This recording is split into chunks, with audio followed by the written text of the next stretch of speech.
Hey everybody, this is Hidesh. How to read Japanese lesson number 14. This is the second video of Hiragana lesson. So in this video, let's go on to these three rows. So T, N, and H row. Okay, first of all, T row. First one is ta. To write ta, you start from the left and you go to the right a little bit upward and curving this way a little bit.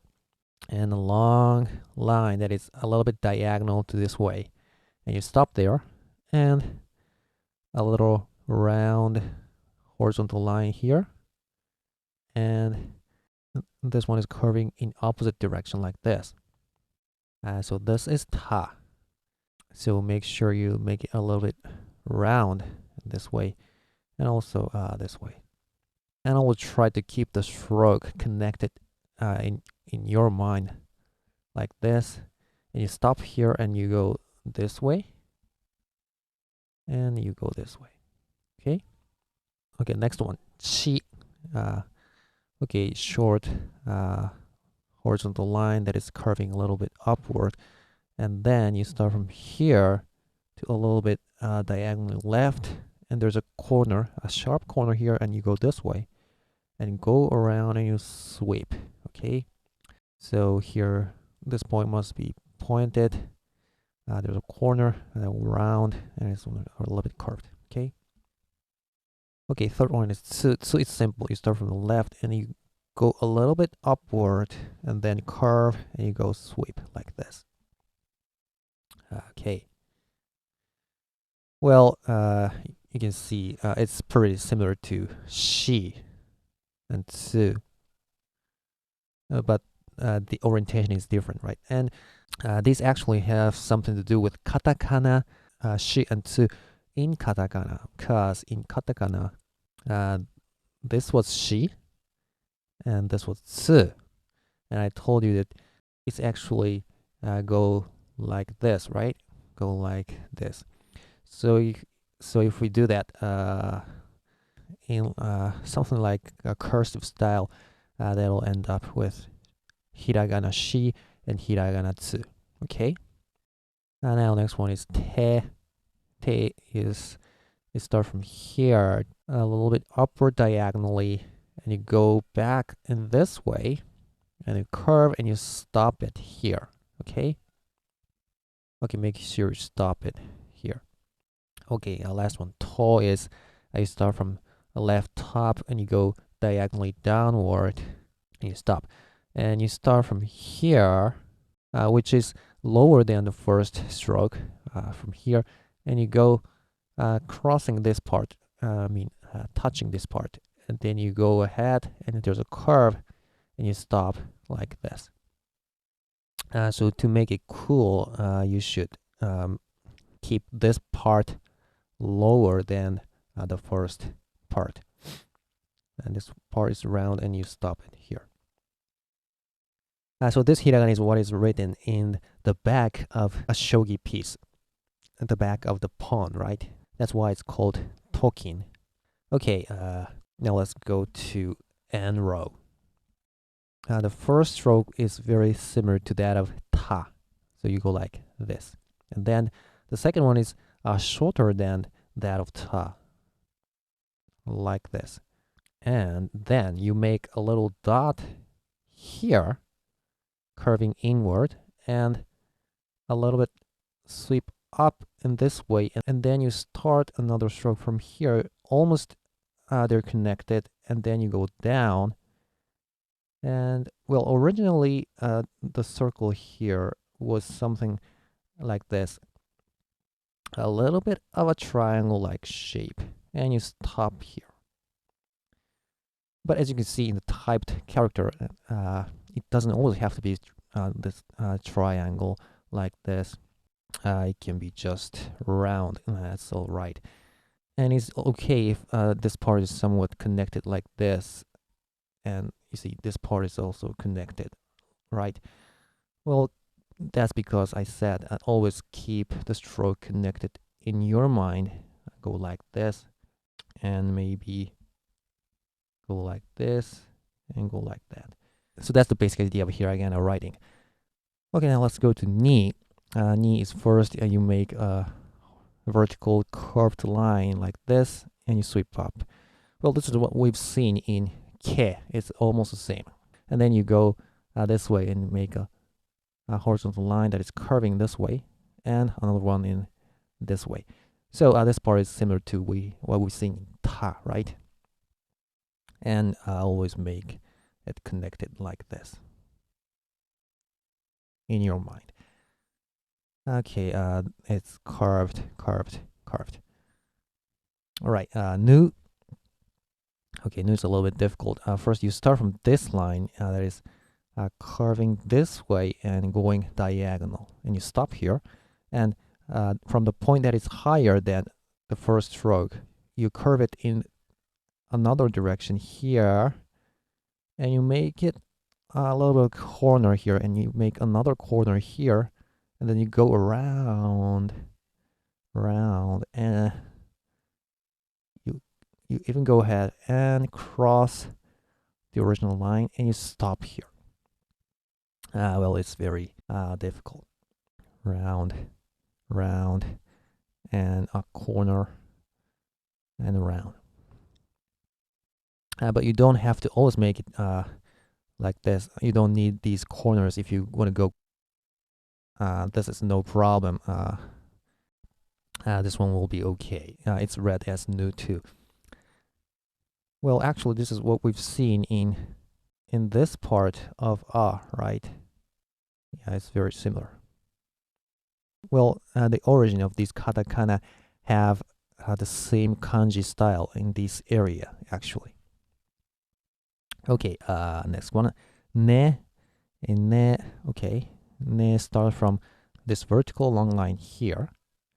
And then you start from here and go right a little bit upward. And you, after you cross it a little bit, you go, you make a corner there and go downward diagonally to this way.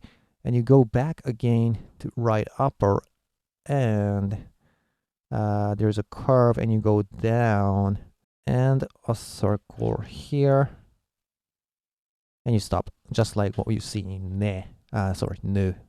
So make sure these corners are pointed and there's a curve, okay? But if we write it quickly, there's another version of doing that. After the first stroke, actually, we sometimes go simply like this and go like that. That's one option too. You know, original type is like this, but you can make it like this, or maybe then even like this, okay? Okay, the third one is No. No starts from here, the top center, and you go down to the left, a little bit curving, and there's a little bit of a corner and another corner here, and you touch this part, and then you go around and you sweep. So this part is pointed, and there's a little bit of corners, but not necessarily, because if you want to go quickly, you can just go like that. That's fine. Okay, next one is Ha. Ha start from this part, what we've seen in where Ni and Ke is similar, and another line that goes to the right. And you start from here again, vertically downward, and then you make a little bit of a circle here, and you stop here. So actually, these round parts are supposed to be longer to the side and shorter to the up and bottom. So this kind of shape. And in Na, it's originally this kind of shape, which is not the case with this one actually. But well, that has something to do with the origin of those hiraganas. Okay, but whatever. So it's curved. Oh, and this case is curved this way, but because that was the case in this type ones. But actually, I prefer curving it this way actually. That's because of this continuation. So maybe it doesn't matter. Okay, he is a little bit difficult. You make a short line going upward a little bit, and you go back to this way, and make a round part, and you go up to here, and you go this way, and you stop here. Very interesting. It looks like a U or V, right? Okay, who is more difficult? It's complicated. You start from a dot here, curving this way, and maybe you can sweep up a little if you like this, and almost connecting. You start another one like this, and curve it, and you go sweep up this way, and from here, you make a dot here in this way, curving opposite from this one. You can sweep it up a little bit if you like, and then you make another dot here. And well, if you want to sweep it up, you can do that. So let me show that again. 1, 2, 3, and 4. Well, these sweeping up features are because of the continuation of the strokes. And you go like that, okay? Okay, the next one is he. He is simple. You go a little bit upward, and there's a curve, and you go down longer, and you stop it. And as you can see, it is very similar to corresponding katakana he. In katakana, it was like this. Well, the only difference is he in katakana is likely that it's the corner is sharp, but in hiragana, usually we make it round. That's the only difference, I guess. So if we write it very quickly, these differences will disappear. Okay, last one, ho. Well, ho is very similar to ha. Actually, it is only that this one line is added to ha. So first stroke is the same, and first one is curved this way, and the second one is curved in the other way, and you start from here. Well, a little bit from to the right from the center, and you go downward, and another curve, and you go here and stop it. Well, actually, if we take a look at the origin kanji of this hiragana, actually, this round part is different from these circles, and actually, it's similar to this circle. So it should be a little bit longer to the up and down direction, like this one, maybe a little bit like a triangle. But if we see this one, maybe this font doesn't care about that. So maybe you shouldn't care about that either. So make sure you make it round in this direction. And please remember the stroke, okay? All right, now let's do some exercise with the actual words of Japanese.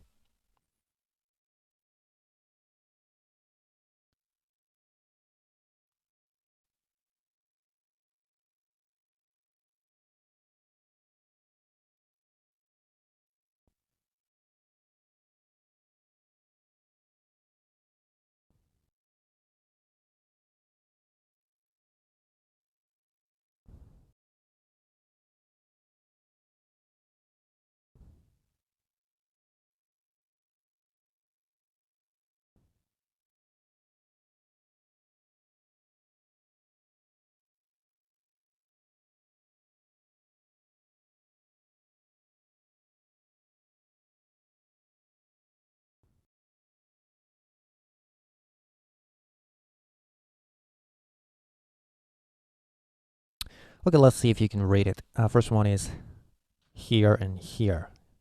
So it's natsu, natsu, which means summer. Okay, this one. It's nifu, nifu. Well, it means, well, if you don't know about shogi, Japanese chess, it doesn't make sense because it's a term in shogi. It means two pawn, maybe two pawns. Okay, next one, here and here. hata, hata, which means a flag. Okay, next one. Here, here. So that is hito, hito, which means a human. Okay, here and here. So tate, tate, which means a shield. Okay, next one. Fu again, and here. So it's hune, hune, which means a ship. Okay, next one. Ha and chi, right. Hachi, hachi, which give me two things. One is 8. One is the other is B. Well, actually, it has other meanings too. Okay, and this one, it's ha, ne, hane, hane, which means a wing. Okay, next one. Okay, we have a voiced marker this time, so it's actually habu. Habu. Well, it's a name of the very famous shogi professional player, Mr. Yoshiharu Habu, actually.